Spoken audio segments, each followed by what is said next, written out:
houve um homem de Ramataim Zofim, da região montanhosa de Efraim, cujo nome era Eucana, filho de Jeroão, filho de Eliú, filho de Tou, filho de Zufi, efraimita. Está falando aí o nome do pai, do avô e do bisavô dele. Tinha ele duas mulheres. Uma se chamava Ana e a outra Penina. Penina tinha filhos. Ana, porém, não os tinha. E aí, logo nesse início da história, eu percebo aqui uma tensão que existe até hoje e que está presente em nosso meio. Existem mulheres que desejam ter filhos, que desejam ser mães, mas que por algum motivo ainda não conseguiram. Essa era a situação de Ana. E quando eu estava lendo esse versículo e percebendo a tensão que existe aqui, e ainda não existia lá em Ramataim Zofim, lá em Efraim, não existia no tabernáculo onde o sacerdote Eli ministrava, não existia Dia das Mães. Isso é uma coisa recente. Mas eu me coloquei a imaginar. Se existisse o Dia das Mães, nos dias de Ana, você pode imaginar como ficava o seu coração? Penina com vários filhos e ela nenhum filho. E eu fiquei imaginando como deve ser o coração de uma mulher que deseja ter filhos e não consegue. Por algum motivo, não consegue. O texto é narrativo. O texto não é normativo, muito menos doutrinário. Portanto, eu não posso, tratando a Bíblia com seriedade e responsabilidade, eu não posso dizer que a experiência da Ana será a experiência de todas as mulheres que não têm filhos. Porque a Bíblia não está garantindo isso. O texto é narrativo, o que a Bíblia está fazendo é contando a história desta mulher. Mas a Bíblia não está dizendo que se todas as mulheres fizerem o que Ana fez, vai acontecer com essas mulheres a mesma coisa que aconteceu com Ana. Se eu fizer isso, eu estarei sendo irresponsável com a verdade do texto eterno. Agora, uma verdade expressa nesse texto. Eu posso, devo e quero pregar. E a verdade é, se for da vontade de Deus, se o Senhor se agradar, qualquer pedido pode ser atendido pelo Senhor. O nome Samuel, Shamuel, significa pedido a Deus. Ela colocou o nome do menino de pedido a Deus, porque esse menino foi um pedido que eu fiz para Deus, e Deus me concedeu o meu pedido. Então o nome do menino é pedido a Deus. Deus concedeu o meu pedido. E aí eu fico imaginando, na parte B da história, e a gente conhece a história inteira, então para nós não existe o drama envolvido. O drama só realmente viveu quem não sabia o fim da história. A gente sabe o fim da história. Então quando a gente lê uma mulher doida para ter filhos, não tinha filhos e ainda era obrigada a conviver de perto, debaixo do mesmo teto, com uma outra mulher que tinha um monte. Se você não sabe o fim da história, aqui começa um drama. E o drama está exatamente nessa tensão entre o desejo de ter e ter que conviver com isso. Verso 3. Este homem subia da sua cidade, de ano em ano, a adorar e a sacrificar ao Senhor dos Exércitos em Siló. Ele morava em Ramataim Zofim, na região montanhosa de Efraim. Mas todo ano ele ia para Siló, porque em Siló ficava o tabernáculo de Deus. Em alguns momentos o texto vai dizer templo, mas eu preciso que você se atente ao fato de que o templo, de fato, ainda não havia sido construído, pois este só vai ser construído com Salomão, cerca de 120 anos depois deste acontecimento. Então, eles iam para Siló. Siló era a cidade onde ficava o tabernáculo, onde o sacerdote Eli ministrava os cultos, e todo mundo que queria adorar tinha que ir para ali. Estavam ali os dois filhos de Eli, Ofni e Finéias, como sacerdotes do Senhor, no dia em que Eucana oferecia o seu sacrifício.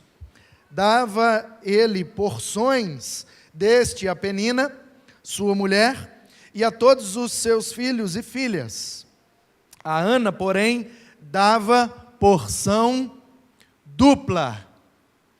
A Ana, porém, dava porção dupla. Pois bem, porque ele a amava, ainda mesmo que o Senhor a houvesse deixado estéril. Aqui eu percebo um outro princípio muito precioso. O Eucana tinha o devido cuidado com a sua esposa, que não tinha filhos. E porções aqui é que o cordeiro, que era imolado lá e preparado para o sacrifício, este cordeiro servia para ser distribuído. O sangue e a gordura do cordeiro eram oferecidos para Deus. O sangue e a gordura. O peito, tá bom? E o ombro direito do cordeiro, o peito e o ombro direito eram para os sacerdotes. E o restante do cordeiro era para a família. Então, o sacerdote pegava o bicho, rasgava, imolava, rasgava o pescoço, derramava aquele sangue na pia, cortava o bicho, tirava o couro, tirava a gordura, que a gente chama de toucinho, né? Tirava a gordura e colocava na pia. Aquilo ali era colocado fogo, e a fumaça que subia, eles entendiam então que era o culto sendo feito a Deus. E Deus dos céus poderia então, com as suas narinas, cheirar aquela fumaça e perdoar aquela família que estava prestando culto. Era assim que eles faziam. E tudo isso está apontando para o sacrifício de Cristo. Mas o fato é, que nós precisamos entender, é que o que sobrava do cordeiro, do culto, uma parte, que era o peito e um ombro, ficava para os sacerdotes, porque os sacerdotes eram levitas. E os levitas não tinham terra. Portanto, eles não tinham o fruto da terra para comer. Então, eles viviam dos dízimos, das ofertas e dos pedaços de carne dos sacrifícios. Então, naquele dia de culto, os sacerdotes se alimentavam do que sobrava do animal do culto. Essa era a cultura, esse era o costume, assim era a prática da religião ali em Israel nesse tempo, no tempo dos juízes. Então, a Bíblia diz que quando Eucana recebia do sacerdote a parte do cordeiro que sobrava, a gordura e o sangue foi para Deus, o peito e o ombro direito já foi separado para os sacerdotes, então aquela carcaça, o que sobrava do outro ombro, o lombo e tal, e o pernil, devolvia para o pai de família, e ele então sentava-se com sua família, e ali ele ia tirando os pedaços de carne e repartindo entre a esposa, as esposas e os filhos. A Bíblia está dizendo que quando Eucana, o marido, estava repartindo os pedaços daquele animal, quando chegava em Ana, ele dava 2 pedaços. É isso que está escrito. repartia entre todos, mas a Ana dava porção dupla. Talvez você leia e pensa, o que é isso? Do que está falando? O que significa? Exatamente isso. O que é que o Eucana está querendo fazer aqui, irmãos? Eu percebo claramente. Ele está dizendo, essa mulher está triste. Essa mulher está vivendo um drama. Ela é doida para ter filho e não tem filho. Ela é doida para ser mãe e não conseguiu ainda ser mãe. O que eu vou fazer para consolar o coração dela? Então ele dava a ela 2 pedaços. Como quem diz assim, toma o seu pedaço e toma mais um. Toma mais um pedaço. E isso, penso eu, Eucana já estava ali ministrando na vida da sua esposa, que aquele outro pedaço, aquele pedaço extra, já era o pedaço do filho que ela iria gerar. Sabe, irmãos, a gente pode se deparar com situações como essa. E aí, não se tratando somente de mães ou do Dia das Mães, a gente encontra tanta gente que tem o desejo de ter algumas coisas e não tem, que tem o desejo de realizar algumas coisas e não realizam, pessoas que têm um certo vazio na sua existência por falta de alguma coisa, e a gente precisa ter sensibilidade, de tratar essas pessoas com um determinado carinho, para que elas, apesar da ausência de alguma coisa, possam se sentir especiais em nosso meio. Isso é importante, e o Eucana aqui estava certíssimo. Verso 4 diz que, no dia que ele oferecia o sacrifício, aliás, verso 5, a Ana dava porção dupla, porque ele a amava, ainda que o Senhor a houvesse deixado estéril. Verso 6, a sua rival a provocava excessivamente para a irritar, porquanto o Senhor lhe havia cerrado a madre. Olha só, não basta a pessoa estar vivendo um drama, não basta a pessoa estar vivendo um momento difícil, porque queria ter o filho e não tem, porque já está ali sofrendo, porque está no tabernáculo adorando, mas não tem o que o seu coração deseja. O Eucana está dando a ela 2 pedaços para ver se anima o coração dela, e a outra, a Penina, ao invés de ajudar, ainda atrapalha. Sabe, queridos, isso é um fato. Nem todo mundo terá sensibilidade para tratar os nossos problemas. Nem todo mundo terá sensibilidade com o que a gente sofre, com o que a gente se angustia, com o que nos causa sofrimento. Tem gente que ajuda, tem gente que não faz nada, mas tem gente que ainda piora, porque faz questão de tocar na ferida. É assim a vida. E olhando para a Ana aqui, eu me vejo, e eu vejo você aqui também nessa história. Quantas vezes tem algumas coisas que te fazem sofrer, e que tem gente que faz questão de tocar naquele ponto. Como é que a gente lida com isso? O texto diz que assim eles faziam de ano em ano. Todo ano eles iam prestar o culto, para pedir perdão a Deus, para que eles tivessem mais um ano perdoados, se sentindo perdoados. Essa era a liturgia da época. E todas as vezes que Ana subia à casa do Senhor, a outra, a Penina, a irritava, pelo que chorava e não comia. Toda vez ela passava raiva, chorava e não comia. Chorava e não comia. Então Eucana, seu marido, lhe disse: Ana, por que choras? Por que não comes?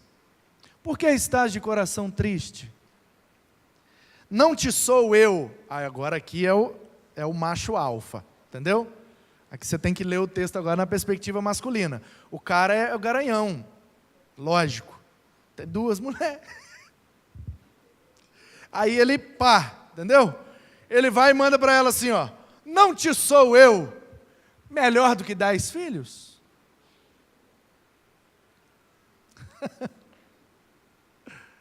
Eu conheci uma moça há um tempo atrás.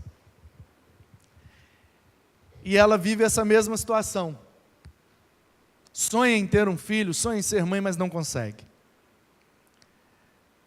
E ela disse para mim: pastor, eu entendo que a igreja tem a melhor intenção. Eu entendo que os irmãos são fraternos, carinhosos e querem, de certa forma, acalentar o nosso coração. Mas eu preciso confessar para o Senhor, ela falou comigo, num retiro, há muito tempo atrás, ela abrindo o coração. E ela disse: eu não gosto quando no dia das mães, a igreja prepara a lembrancinha e me entrega também. Não gosto, porque eu não queria lembrancinha, eu queria um filho. E alguns irmãos ainda vêm, me abraçam, e tenta consolar meu coração com palavras, mas eu nunca disse isso para ninguém, pastor, estou confessando aqui para o senhor agora, quero saber do senhor se é muito feio, muito errado fazer isso, mas eu não consigo me sentir consolado, eu fico com raiva mesmo. Seria melhor que não me dessem nada, seria melhor que não me falassem nada, porque eu quero mesmo um filho, e enquanto eu não tiver um filho, eu não vou ficar satisfeita. Não é a lembrancinha que vai satisfazer o meu desejo de ter um filho. Eu nunca tinha ouvido isso. E ali eu percebi uma coisa que eu li aqui. Quando eu ouvi isso dessa mulher e li esse texto de novo, eu falei: é isso. Existem situações que são inconsoláveis. O cara virou para ela e falou: eu não sou melhor para você do que 10 filhos? O texto não diz a resposta que ela deu. Mas eu fico imaginando o que ela pensou. Nem se eu tivesse 10 Eucanas, não me satisfaria, porque o que eu quero mesmo é um filho, cara. Você pode ser o melhor marido do mundo, você não saiu de dentro de mim, eu quero gerar um filho, você não está entendendo? Talvez a intenção dele aqui era consolar o coração dela, mas ele talvez conseguiu o contrário, conseguiu irritar ela mais ainda. Que eu não fazia ideia de que tem pessoas que se irritam com palavras de consolo. Mas existe. Eu não sabia que existia, mas desde que eu conversei com essa dona, eu fiquei sabendo, existe. Após terem comido e bebido em Siló, verso 9, estando Eli o sacerdote assentado numa cadeira, junto a um pilar do templo, aí é aquilo que eu te disse. O texto fala templo, mas você tem que lembrar que é o tabernáculo. Levantou-se Ana, com amargura de alma, orou ao Senhor e chorou abundantemente. E fez um voto, dizendo: Senhor dos exércitos, se benignamente atentares para a aflição da tua serva, e de mim te lembrares, e da tua serva te não esqueceres, e lhe deres um filho varão, ao Senhor o darei por todos os dias da sua vida. E sobre a sua cabeça não passará navalha. Aí ela agora está fazendo o voto de nazireado, um voto que está lá no livro de Números, que toda mãe que queria consagrar um menino ao Senhor, não passava navalha na sua cabeça, ele não bebia bebida forte e não tocava em cadáveres. É o mesmo voto que fez com Sansão. É o tempo dos juízes, esse voto estava na moda. Demorando-se ela no orar perante o Senhor, passou Eli a observar-lhe o movimento dos lábios, porque Ana só falava no coração, seus lábios se moviam, mas não saía voz nenhuma. Então Eli achou que ela estava bêbada, embriagada, e disse: até quando você vai ficar bêbada, mulher? Para de beber vinho? Porém Ana respondeu: não, meu senhor, eu sou uma mulher atribulada de espírito, eu não bebi nem vinho, nem bebida forte, eu venho derramando a minha alma perante o Senhor. Não tenha a tua serva por filha de Belial. Belial aqui é uma divindade pagã de um povo inimigo, e todo aquele que era tomado por filho ou filha de Belial era tido como pagão, como incrédulo, uma pessoa sem Deus no coração. Porque pelo excesso da minha ansiedade e da minha aflição, é que tenho falado até agora. Verso 17. Então lhe respondeu Eli: vai em paz, o Deus de Israel conceda o pedido que você fez. E ela disse: ache a tua serva graça diante de ti. Assim a mulher se foi, seu caminho, comeu, e o seu semblante já não era triste. Uma mãe em busca de Deus. Verso 19. Levantaram-se de madrugada e adoraram perante o Senhor e voltaram e chegaram à sua casa em Ramá. Eucana coabitou com Ana. Você entendeu, né? Preciso explicar coabitou? Não. Lembrando-se dela o Senhor, ela concebeu e, passado o devido tempo, teve um filho a quem chamou Samuel, pois dizia: do Senhor o pedi. Significado do nome do menino: pedido a Deus. Apesar da Bíblia ser vivida e escrita num contexto patriarcal, as mães sempre tiveram um papel importante na família e na sociedade. Em hebraico, mãe é em. Em é mãe. No grego é mater, mãe, que foi para o latim mater, que foi para o inglês mother, que veio para o português mãe ou mamãe.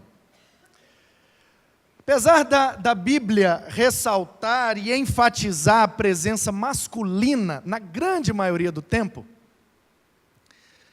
a gente não nota, mas eu fiz questão de contar e de pesquisar. A palavra mãe, tanto em no hebraico quanto mater no grego, aparecem cerca de 300 vezes na Bíblia. 210, mais ou menos, no Antigo Testamento, e cerca de 90 no Novo Testamento.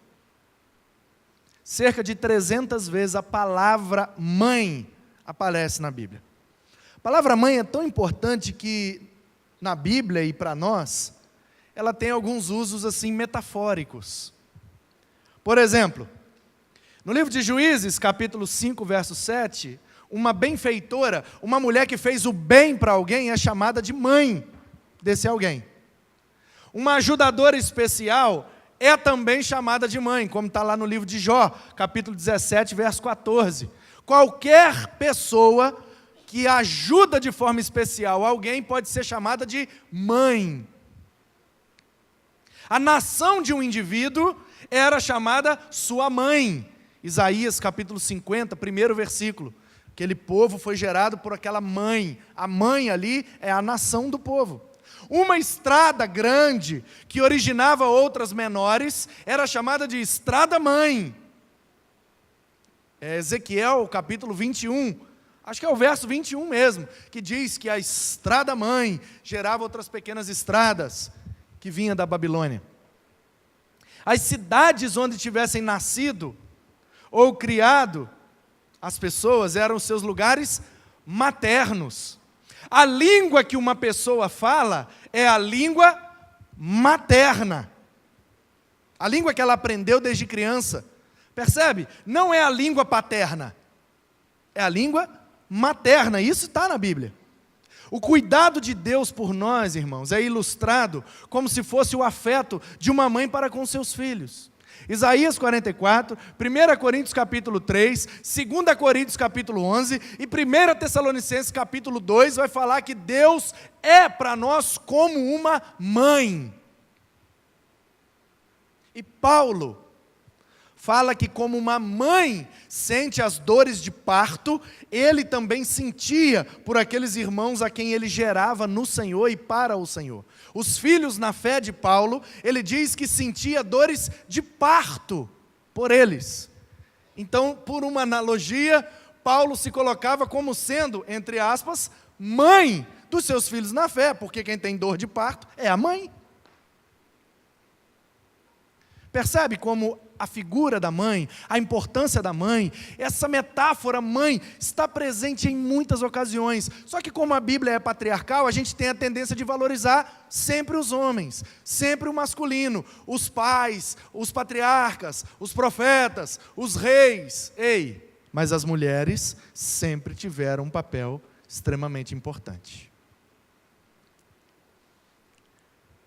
Dito isso, eu quero voltar para o texto e fazer algumas aplicações bem breve, para a gente encerrar e entender o que é ou como vive uma mãe em busca de Deus.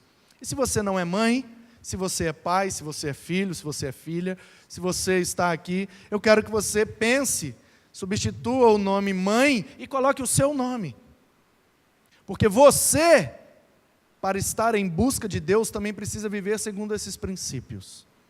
De forma que Ana servirá para todos nós nessa noite, como um exemplo do que é buscar a Deus, apesar das circunstâncias. Em primeiro lugar, uma mãe que busca a Deus, é uma mãe que está disposta a adorar ao Senhor, apesar de suas dores, apesar de seus dramas, apesar de não ter tudo aquilo que deseja. O verso de número 3 diz que o Eucana subia de ano em ano para adorar ao Senhor. Eu fico imaginando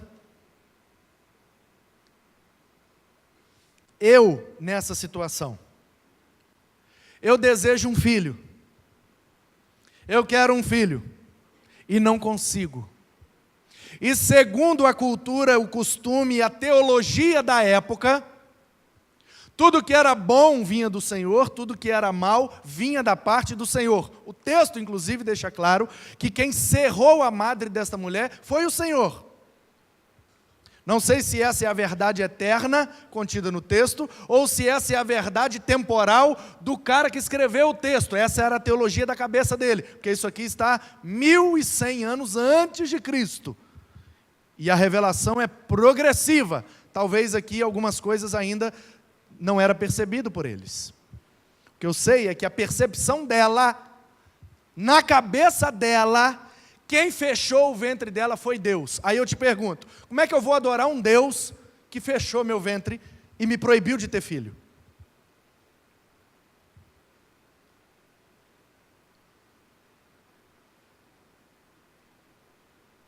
Mas o texto diz que todos os anos, quando Eucana subia para adorar, ela subia também.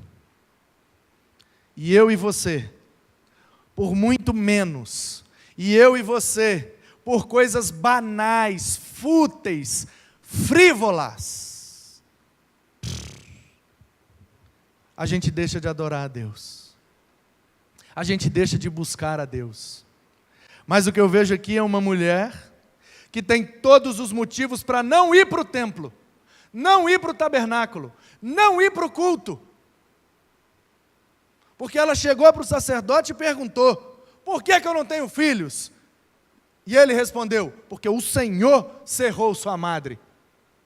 Se fosse você, no ano seguinte, voltaria lá para adorar novamente?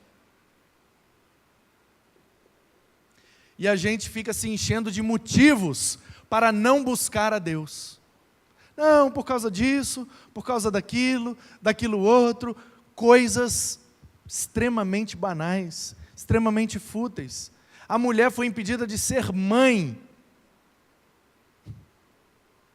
Tudo bem que hoje, tendo o restante do Antigo Testamento nas mãos, tendo todo o Novo Testamento nas mãos, tendo a compreensão da revelação por inteiro, a gente sabe que é fruto de uma enfermidade, e que as enfermidades são consequências do pecado, que desde o Éden vem sido propagado por toda a humanidade. E é isso que aconteceu. Mas na cabeça dela, e naquele tempo, o entendimento era de que Deus tinha cerrado a sua madre. Um Deus que fecha o meu ventre, e mesmo assim eu vou lá para adorá-lo. Eu vou chorando, eu vou de jejum, eu não consigo comer, eu não consigo me sentir bem, não é legal, mas eu não deixo de ir. Essa era a atitude da Ana. Portanto, minhas irmãs, e agora eu me dirijo primeiramente às mães, não permita que qualquer coisa lhe impeça de buscar o seu Deus. Não permita que as futilidades da vida, as banalidades, aquelas coisas que você quer e não recebe. Veja ao seu redor quanta coisa boa o Senhor já te deu. Veja ao seu redor quanta coisa boa você tem para desfrutar. E não é por uma bobeira que você vai parar de buscar a Deus. Pare de inventar motivos. Pare de buscar causas. Para de olhar para o lado de fora, para as coisas que você não tem. Olhe para dentro e veja que dentro de você, você tem o necessário para buscar a Deus, que é a sua fé em Deus. E eu vejo que a situação dessa mulher mudou.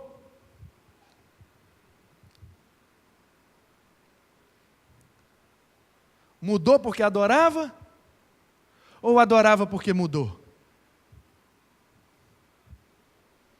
Sabe, queridos, eu penso que Deus está disposto a fazer tudo o que precisa ser feito em nós, para nós, por nós e através de nós.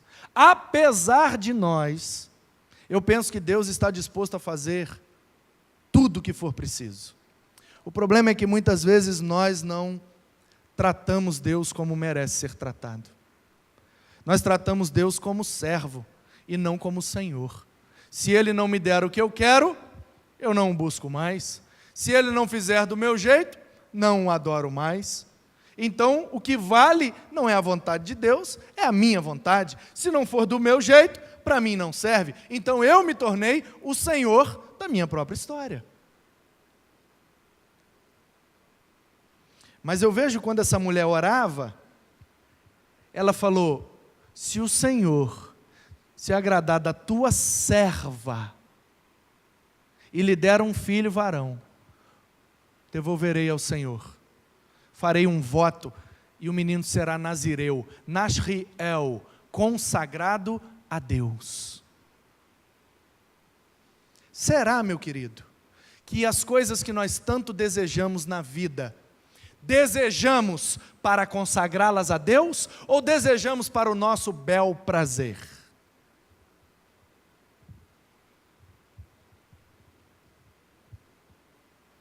Portanto, uma mãe que busca a Deus é uma mãe que está disposta a adorar, mesmo em meio ao drama, ao sofrimento, à falta, à escassez, à irritação, à zombaria. Nada impede essa mãe de adorar. Em segundo lugar, uma mãe que busca a Deus é uma mãe que está disposta a orar e chorar pelos seus filhos, por aquilo que deseja o seu coração. O texto diz que ela orava e chorava. O texto diz que ela buscava ao Senhor.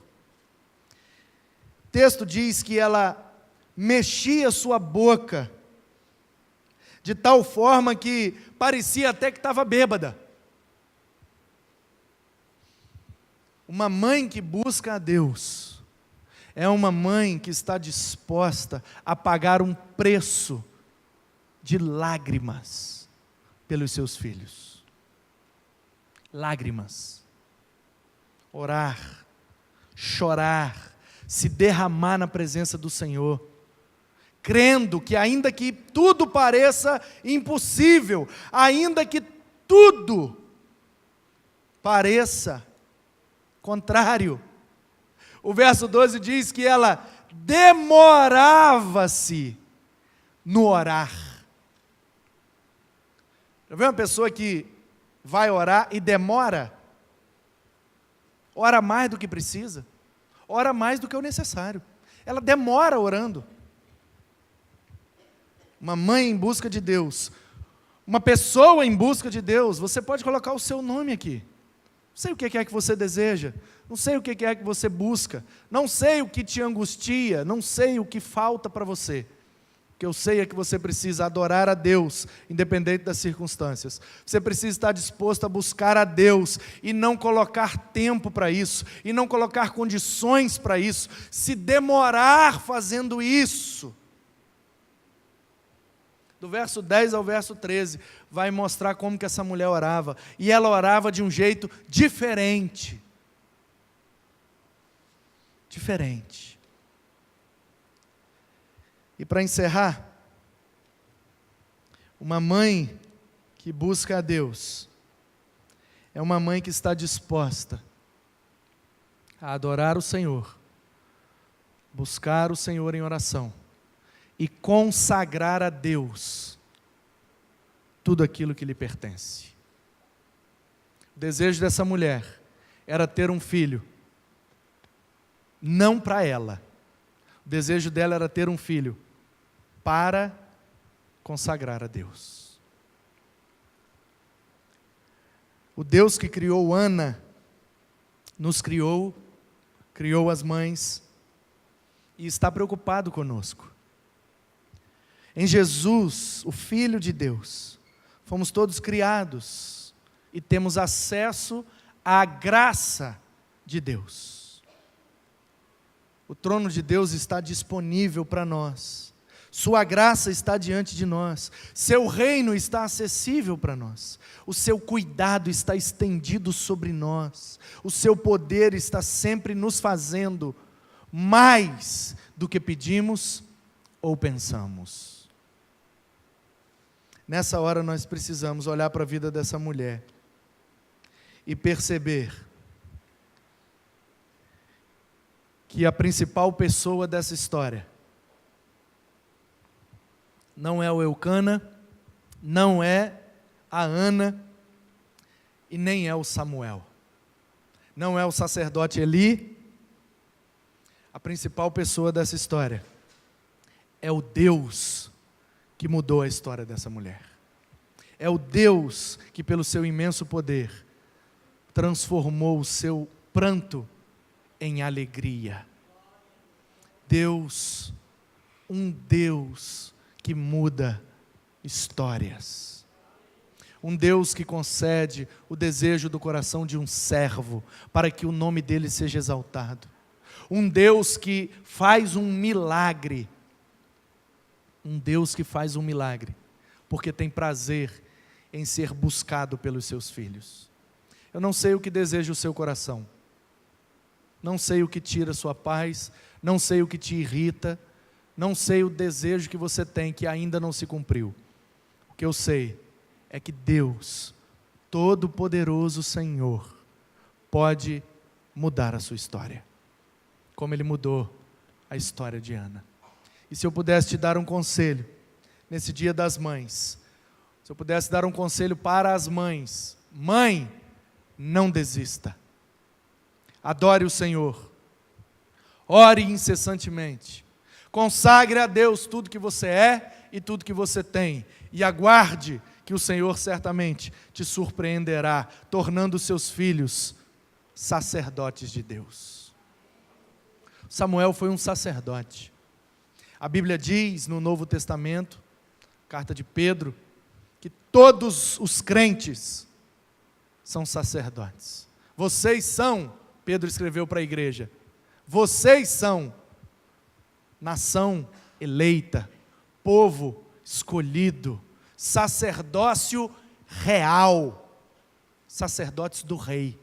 Toda a igreja de Jesus é formada de sacerdotes de Jesus, é o sacerdócio universal dos crentes. Todo crente é um sacerdote e temos um sumo sacerdote.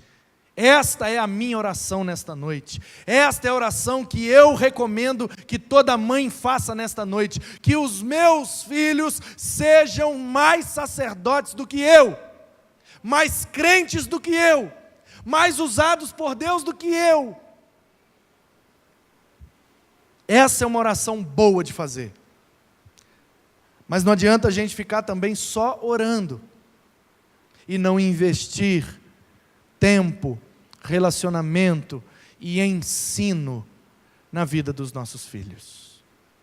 Portanto, mamães, que vocês sejam, a exemplo de Ana, uma mãe que busca a Deus, que faz do Senhor o alvo principal da sua busca. E a todos os outros, e a toda a igreja, e aos que nos visitam, se eu pudesse dar um conselho, eu diria que devemos olhar para o exemplo dessa mulher.